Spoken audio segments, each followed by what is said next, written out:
Nagsimula ang kwento noong 1898 sa Montana Territory.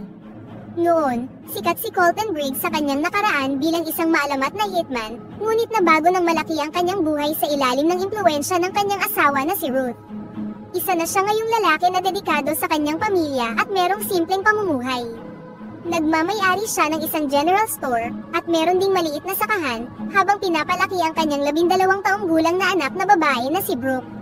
Isang umaga, hiniling ni Ruth kay Colton na ihatid ang kanyang anak sa paaralan dahil marami siyang gawain na dapat asikasuhin. Noong una, tumanggi si Colton at sinabi na hindi trabaho ng mga lalaki na dalhin ang kanilang anak sa paaralan, ngunit iginiit ni Ruth na makabubuti para sa kanilang dalawa na magkaroon ng maraming oras na magkasama. Nang wala ng ibang choice, pumayag na si Colton at nagpaalam na sa kanyang asawa, hindi alam na ito na ang huling pagkikita nila. Habang nasa daan, hiniling ni Brooke na huminto sila at bumalik para sumakay sa kabayo, ngunit tumanggi si Colton at sinabing wala na silang oras para bumalik pa. Pagdating sa paaralan, natuklasan nilang nakansela ang klase dahil may sakit ang guro. Nagpasya si Colton na pauwiin ang kanyang anak ng mag-isa, ngunit ipinaalala ni Brooke na hindi ito papayagan ng kanyang ina, kaya nagpasya siyang isama siya sa kanyang tindahan. Habang nagtatrabaho, isang customer na nagngangalang Jeffrey, na kilala sa kanyang pagiging madaldal, ang pumasok sa tindahan. Sinubukan ni Colton na itago ang kanyang pagkainis, at tinanong si Jeffrey kung ano ang gusto niya. Was there something you needed from the store? Pagkatapos ng maikling pag-uusap, humingi si Jeffrey ng isang bag ng harina, at umakyat si Colton para kunin ito. Sa panahong yun, hindi napigilan ni Jeffrey ang tentasyon at sinubukang magnakaw ng ilang jelly beans. Lingid sa kaalaman niya, pinapanood pala siya ng batang si Brooke. Nang ma-realize na nahuli siya, ibinalik niya ang candy at sinabihan si Brooke na isikreto ito sa kanyang ama. Nang mapahiya, agad siyang umalis sa tindahan. Hindi nagtagal, sinabi ni Brooke kay Colton ang kanyang nakita, at binanggit ang dumi na iniwan ni Jeffrey bilang ebidensya.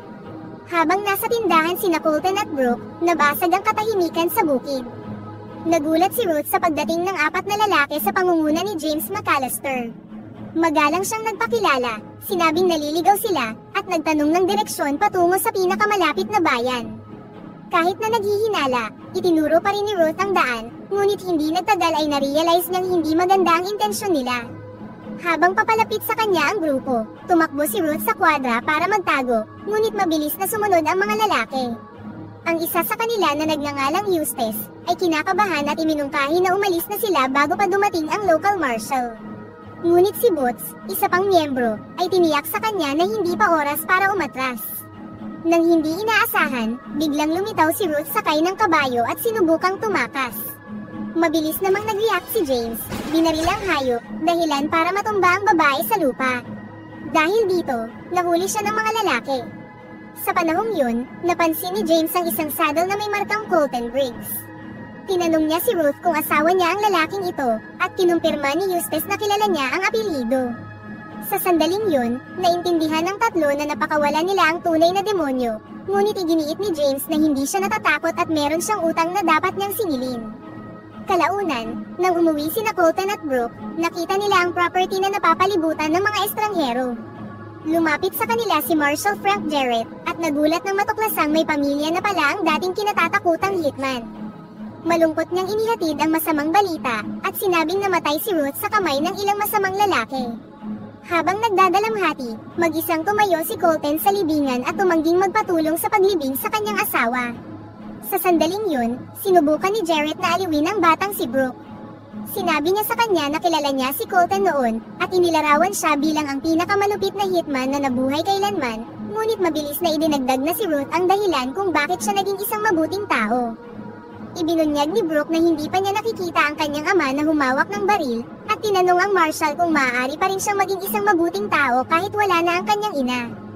Ang katanungang ito ay hindi nasagot ni Jarrett. Pagkatapos ng libing, bumalik si Colton sa libingan upang magpaalam. Ilang sandali pa, muli siyang nilapitan ni Jarrett at pinayuhan siyang huwag hayaan si Brooke na makita ang eksena sa loob ng kwadra. Tinanong ni Colton ang mga pangalan ng mga responsable sa krimen at kung anong kapalaran ang naghihintay sa kanya ngayon. Tumanggi si Jarrett na ibigay ang mga pangalan, at sinabing mas ligtas ang mundo na wala ang lumang Colton Briggs. Gayunpaman, iginiit ni Colton na kailangan pa rin ng kanyang anak ang isang ama, nangakong hahanapin ang mga salarin at dadalhin sila sa hustisya. Pagkaalis ng lahat, mag-isang pumasok si Colton sa kwadra at nakakita ng dugo ang handprint sa saddle ni Ruth. Habang sinusundan ng bakas, natuklasan niya ang isang mas nakakagambalang bagay. Nakasulat sa dugo sa dingding ang mga salitang, "I owe you more." Nang gabing yun, nang mabalot ng mga nakakalitong emosyon, binuksan ni Colton ang isang box at kinuha ang kanyang lumang baril. Umupo siya habang nagmumuni-muni, at habang nasa kalagitnaan ng pagdadalamhati, itinutok niya ang baril sa natutulog niyang anak.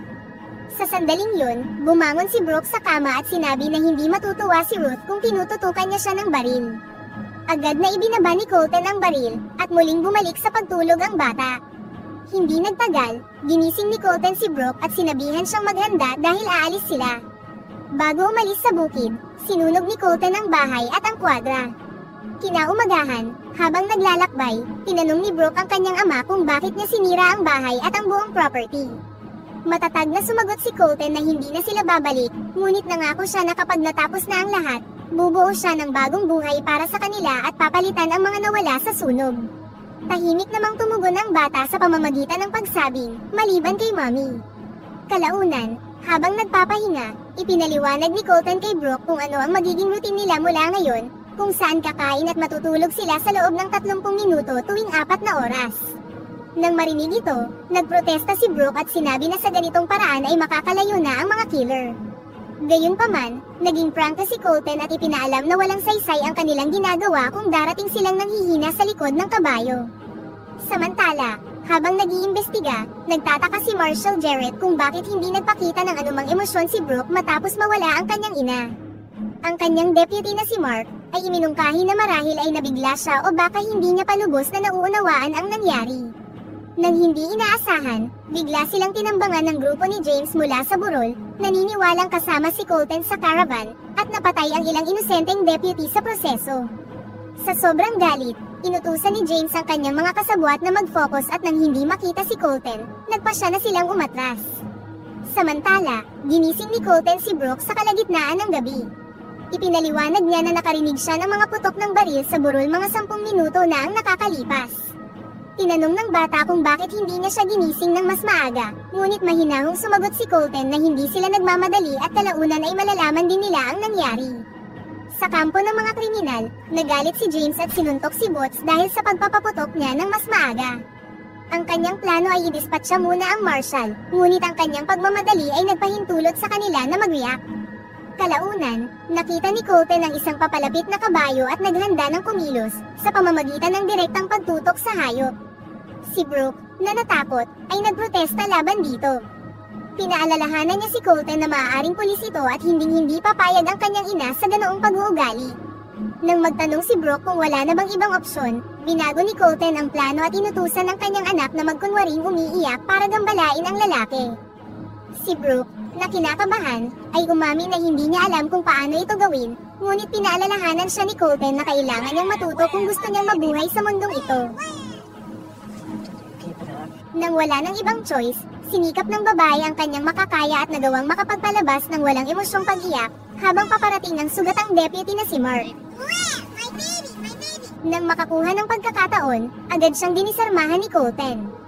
Gamit si Mark bilang pain, nahanap nila si Marshal Jarrett at isa pang miyembro sa kanyang grupo na si Greg, na sugatan din.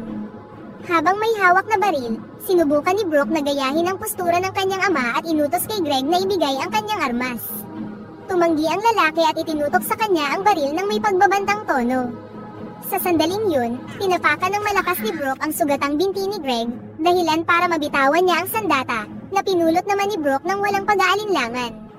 Matapos palayain ang kanyang mga kasamahan, hinarap ni Marshal Jarrett si Colton. Ipinahayag niya ang kanyang pakikiramay ngunit nagbabala siya na ang pagbabanta o pag-atake sa US Marshal ay isang seryosong bagay. Bilang tugon, ipinaalala sa kanila ni Colton na itinago ni Jarrett ang mga pangalan ng mga responsable sa pagpatay sa kanyang asawa. Sa pagharap sa tensyon, mas lalo pang idiniin ni Colton si Mark, na halos tinotorture na siya hanggang sa mapilit niya si Jarrett na sabihin ang totoo. Sa huli, sumuko na ang marshal at sinabi na ang mga pangalan. Ang pinuno ng mga killer ay si James McAllister, kasama ang 3 pang lalaki. Merong usap-usapan na pinangakuan ni James ang kanyang mga tauhan ng malaking gantimpala na nakatago sa isang safe kapag nakalaya sila sa Powell County Jail. Naglalakbay ngayon ang grupo patungo sa Colorado para hanapin ang isang babae sa lungsod ng Santa Rosa. Samantala, sinamantala ni Colton ang pagkakataon na turuan si Brooke. Ginamot niya ang sugat ni Mark, inalis ang bala, at nilagyan ng mainit na bakal ang sugat, at iginiit na ang bala ay nakalalason sa katawan ng tao. Bumagabag kay Brooke ang masangsang na amoy, kaya kinunot niya ang kanyang ilong, at para pagaanin ang mood, sinabi ni Colton na kalasa ito ng rabbit soup na ginagawa ng kanyang ina. Pagkatapos nito, nagpatuloy na ang mag-ama sa paglalakbay, at nagtungo na sa bundok sakay ng kabayo na hindi nila pag-aari. Tiniyak ni Colton kay Brooke na hindi siya magnanakaw, at balak niyang ibalik ang kabayo kapag nakarating na sila sa Santa Rosa. Sa kabilang banda, tinupad ni James ang kanyang pangako at pinangunahan ang grupo sa lugar kung saan nakatago ang safe. Nang mabuksan nila ito, nakita nilang puno ito ng Mexican money. Nang magprotesta ang mga kasamahan, itinutok ni James ang kanyang baril sa kanila at sinabing kung gusto niya silang traidorin, matagal na dapat silang patay. Inutusan niya silang manahimik sa loob ng 1 taon, at iginiit na ang pera ay sapat para mabuhay sila sa karangyaan. Sinamantala ni Boots ang pagkakataong magtanong tungkol kay Colton Briggs, ngunit sumagot lang si James na hindi nila kailangang hanapin siya, dahil si Colton mismo ang pupunta sa kanila. Nang may sa demonyong ngiti, tiniyak niya sa kanila na napagplanuhan na niya ang lahat.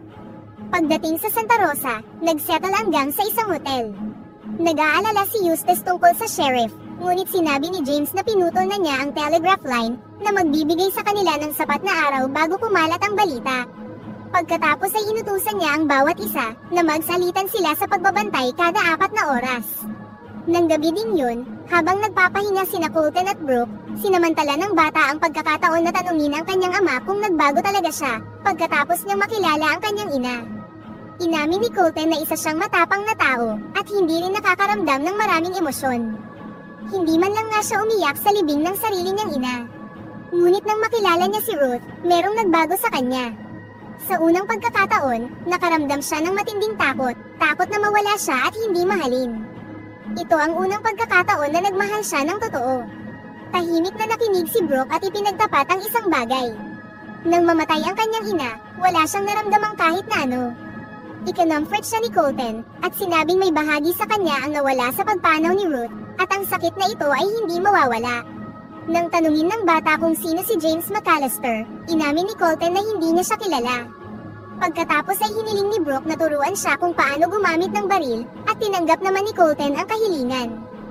Kinabukasan, nagsimula siyang magsanay gamit ang isang rifle, ngunit nabigo siyang tamaan ng kahit na isang target. Dahil dito, humingi na lang siya ng isang revolver. Pagdating nila sa labas ng Santa Rosa, pumwesto si Colton sa nag-iisang daan papunta sa bayan. Alam niyang pinagmamasdan siya ni James at hindi magtatagal ay makikilala siya ng isa sa kanyang mga tauhan. Nang ma-realize ang panganib, iminungkahi ni Brooke na mas mabuti kung siya mismo ang papalit sa kanya dahil hindi naman nila siya kilala. Tinanggap naman ng kanyang ama ang ideya at binigyan siya ng ilang payo.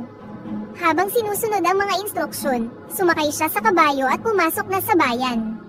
Pagdating doon, dumiretso siya sa isang tindahan, bumili ng ilang bagay, at nagtanong sa tindero kung dumaan ba dito kamakailan ang ilang lalaking nakakabayo.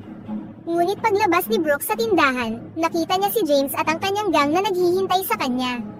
Nakilala nila ang saddle ng kabayo at agad siyang dinakip papunta sa main hall. Doon, inalok ni James ang batang babae ng pagkain, ngunit tumanggi ito. Pagkatapos ay inutusan niya sina Boots at Eustace na maghanda ng isang ambush para kay Colton.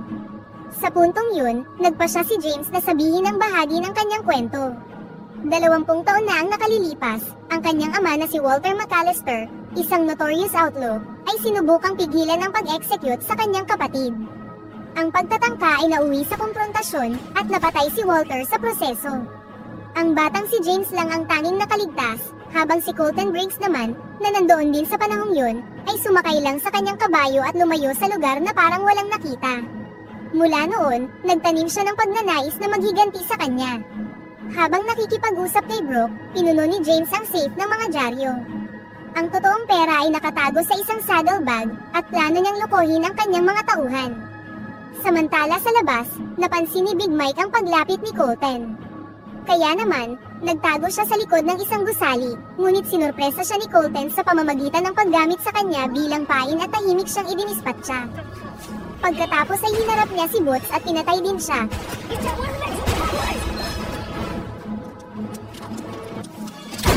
Ngunit nabaril siya ni Eustace sa binti. Sa loob ng salon, hinawakan ni James si Brooke sa kamay at tinutukan siya ng baril.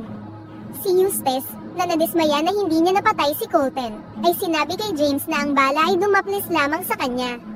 Hindi nagtagal, nagpadala si James ng 2 pang tauhan upang tugisin si Colton, ngunit madali sila nitong napabagsak. Pagkatapos ay hinarap niya si James, at hinamon siyang ayusin ang usapin ng harapan. Kahit nasugatan, lumabas si Colton mula sa kanyang pinagtataguan upang harapin ang sitwasyon. Tinuya siya ni James sa pamamagitan ng pagtanong kung naaalala niya siya, ngunit sumagot si Colton na hindi, na mas lalong ikinagalit ni James. Sinabi sa kanya ni James na meron siyang 2 pagpipilian, at ito ay ang patayin siya sa consequence na mamamatay din si Brooke o ipagtanggol niya ang kanyang sarili. Mas pinili ni Colton ang kanyang kapalaran, at binaril si Eustace para makalaya si Brooke. Ngunit sa sandaling yun, binaril ni James si Colton sa dibdib. Habang ipinagmamalaki ni James ang pagpatay sa maalamat na hitman, I killed Colton Briggs! Kinuha ni Brooke ang revolver ng kanyang ama at binaril si James sa dibdib at sa ulo. Sa kanyang mga huling sandali, ibinigay ni Colton kay Brooke ang isang locket na may larawan ni Ruth, at sinabi sa kanya na palagi siyang gagabayan ng kanyang ina. Si Brooke, na nabalot ng kalungkutan, ay humagulgol sa pagkamatay ng kanyang ama. Ilang sandali pa, dumating si Marshal Jarrett kasama ang kanyang mga tauhan upang kolektahin ang mga bangkay. Isang deputy ang nabawi ang safe mula sa salon, naniniwalang nakahanap sila ng kayamanan, ngunit ang tunay na saddlebag ay nananatiling nakatago. Si Jarrett, na natigilan sa pagdadalamhati ng batang babae, ay pumayag na ang pinakamagandang gawin ay palabasin na namatay si Colton na isang bayani, nang ipinagtanggol niya ang bayan sa masamang gang. Ipinaalam rin ni Jarrett na kukunin niya ang pera ng mga kriminal, hindi alam na ang tunay na kayamanan ay nasa bag na yun. Habang papalayo sila, tahimik na pinakiusapan ni Brooke ang isang babae na dalhin ang saddlebag ni James mula sa loob ng salon. Nang makita ang mga ito, napangiti siya na para bang nanalo siya sa loto, at dito na nagtatapos ang pelikula.